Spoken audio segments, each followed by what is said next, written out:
সকাল থেকে সারা দিনটা সবসময় চেষ্টা করি নিজেকে একটু ভালো রাখার জন্য, সারা দিনটা একটু ভালো কাটানোর জন্য, যদিও সবসময় সেটা সম্ভব হয় না। হ্যালো এভরিওয়ান, আসসালামু আলাইকুম সবাইকে। আমি নওশিন, ওয়েলকাম সবাইকে অনেকদিন পর আমার একটা লম্বা ভিডিওতে। 2025 সালে মনে হয় এটাই আমার ফার্স্ট রান্না। অনেকদিন ধরে হচ্ছে রান্না বান্না করি না, আর আপনাদের মাঝে ভিডিও শেয়ার করা হয় না।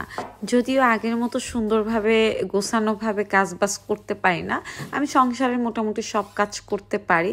আর এখন আর কি এমন একটা অবস্থা হয়ে গেছে শরীরের, সবসময় হচ্ছে মনের মধ্যে একটা কষ্ট থাকে, তারপর হচ্ছে কি বলবো মানসিক চাপ, তারপর প্রিয় মানুষটা হারানোর শোক কাটিয়ে ওঠাটা আমার জন্য অনেক কঠিন। আমি বিশ্বাস করেন, আমি আপু ভাইদের বলবো, আমি যে এতটা দিন বেঁচে থাকবো, আমার এতদিন বেঁচে থাকার কথা ছিল না। আল্লাহ আসলে আমাকে যতদিন বাঁচিয়ে রাখবেন ততদিন বেঁচে থাকতে হবে। আল্লাহর হুকুম ছাড়া তো আর যেতে পারবো না।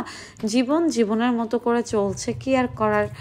জীবন না চালালে আসলে যদি ঘরে পড়ে থাকি কেউই আমাকে দেখবে না। তো চলেন কি রান্নাবান্না করতেছি, আপনাদের মাঝে অনেকদিন পর রান্নাবান্নার ভিডিও নিয়ে আসছি। এই বিষয়ে কথা বলি, দুঃখের কথাগুলো নাই বলি। দেখতে দেখতে রমজান চলে আসছে, আর রমজানের আগে সব কিছুর দাম অনেক বেড়ে গেছে। বাজারের সব কিছুর দাম, তেল থেকে শুরু করে মাছ মাংস। তো যাই হোক, বর্তমান হচ্ছে বড় ইলিশটা পাওয়া যায় না। আমি এই ইলিশটাই নিয়ে আসছি 800 টাকা করে কেজি। আমার ইলিশ মাছ অনেক বেশি পছন্দ। আমার বাবা আমার জন্য যখন ইলিশ মাছ নিয়ে আসতো, বড় বড় ইলিশ আর ডিমালা ইলিশ খেতে আমি অনেক পছন্দ করি।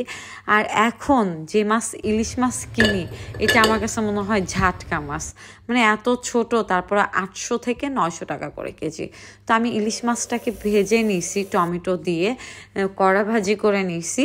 তো এই ঝাটকাটাকে ইলিশ মনে করে খেয়ে নিচ্ছি, কি আর করার। আর এদিক দিয়ে হচ্ছে আমি গরুর মাংস রান্না করব। গরুর মাংসের জন্য আমি মশলা, তারপর হচ্ছে পেঁয়াজ, তেজপাতা, দারচিনি, যা যা দরকার পড়ে সব কিছু দিয়ে যেভাবে গরুর মাংসটা রান্না করা হয় ওইভাবেই রান্না করতেছিলাম।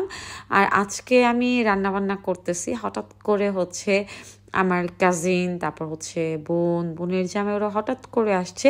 তো এই জন্য হুটহাট করে রান্নাবান্না করা, ঘরের কাজ শেষ করতেছিলাম আর রান্নাও শেষ হয়ে গেলো। আর এই যে দেখো, ইলিশ মাছটা হচ্ছে আমি এইভাবে ভাজি করছি টমেটো দিয়ে। এইভাবে আমার হচ্ছে টমেটো খেতে অনেক বেশি ভালো লাগে যে কোনো মাছ বা সবজিতে। আর এই দিক দিয়ে হচ্ছে আমাদের দুপুরবেলার খাওয়া দাওয়া সবার শেষ। আমরা ফ্লোরে বসে সবাই একসাথে খাচ্ছিলাম, আর হচ্ছে ভালোভাবে খাবারের ফুটেজগুলো নিতে পারিনি। তো যাই হোক, তারপর বিকালবেলা হচ্ছে চায়ের আড্ডা, প্রায় 4টা-5টার দিকে। তো আমি আর কি চা বানাইছি, সত্যিকার অর্থে চাটা একদমই ভালো হয় না। ওরা খেতে পারতেছিল না, এই নিয়ে আমাকে পচাইতেছে আর রং করতেছিল। তারপর আমি আর কি একটু কড়ক করে দুধ চা বানাইনি, মালাই চার মতো করে আমার একটু চা খেতে ইচ্ছা করলো। আর এদিক দিয়ে হচ্ছে তরমুজ, এই এখনকার অসিজনের তরমুজগুলো একদমই ভালো হয় না। তরমুজ কেনার সময় সবাই একটু দেখে শুনে কিনবেন। আর আমাদের বাংলাদেশে হচ্ছে 80 টাকা করে, 100 টাকা করে কেজি এরকম তরমুজ বিক্রি হয়। আর কেজি হিসাবে এই তরমুজটা 400 টাকা নিচ্ছে। তরমুজটা কাটার পরে ভাবছিলাম একদমই মিষ্টি হবে না, তারপরে দেখলাম না, আলহামদুলিল্লাহ অনেক মিষ্টি ছিল। আর আমি তো হচ্ছে অনেক চা খেয়ে ফেলছি, আমার মাথার যন্ত্রণা হলে আমি চা খাই। তো আলহামদুলিল্লাহ সুন্দর একটা সময় পার করলাম সবার সাথে। ভালো লাগে, চেষ্টা করি সবসময় একটু নিজেকে ভালো রাখার। সবাই আমার জন্য দোয়া করবেন, ভালো থাকবেন।